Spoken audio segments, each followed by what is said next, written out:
Well, welcome back to Living Our American Dream, everybody. This video is going to be an overview of our maple syrup cooking process.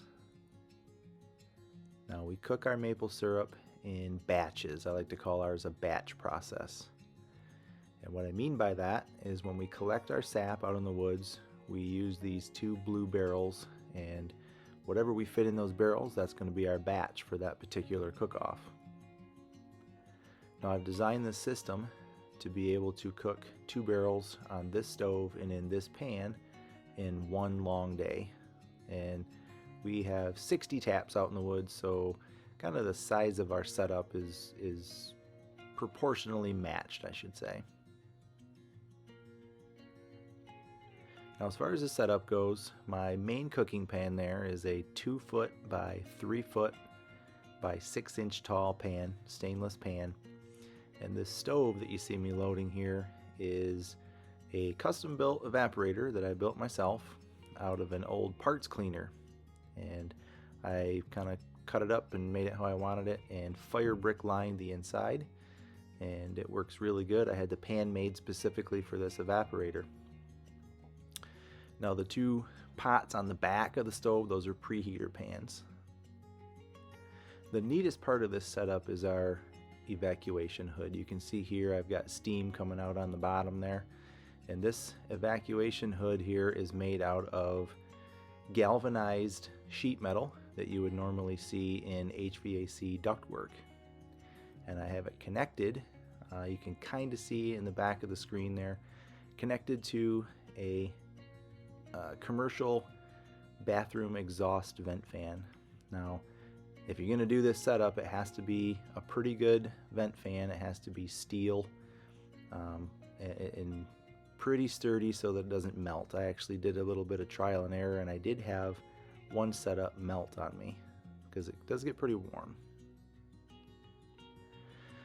Now, typically when I set the batch up for the day, if I have to go to work that day, which this particular day I did, my wife Monica will run the operation for us while I'm gone. So this particular day we had our fire started up in the morning, probably around 7 o'clock in the morning, and she tended the fire all day while I was at work.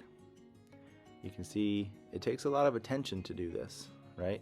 We want to keep a very hot fire going. We want to keep this rolling boil that you see here going all day long. And that means feeding the fire, feeding the fire, feeding the fire. The end of the day, by then I was back home from work at this point. We're ready to finish the batch. So you can see we cooked to 219 degrees. Our particular setup, we don't use a hydrometer. We batch cook to 7 degrees above boiling, which is 219. And that's what we do. This is not a setup that we sell our product. We use it all ourselves, so we don't have to be that specific with the hydrometer. Now, I used to finish our batches in the house. In other words, I would cook down to a certain level and I would go inside and I would finish inside. And over the years of doing this, I've gotten very good at monitoring the temperature, and I designed this kickstand off of my stove so that I can remove that syrup from the heat immediately when I hit 219 degrees, which that's the main problem that you have cooking over wood, is there's no way to turn that heat down.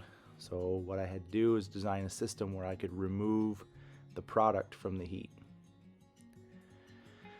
So after we're off the stove, you see my pan has a little outlet valve there. We go through a cheesecloth into a pan, and then I immediately go into cleaning up the main cooking pan because I don't want that sticky syrup to dry and cook itself on there and permanently stick.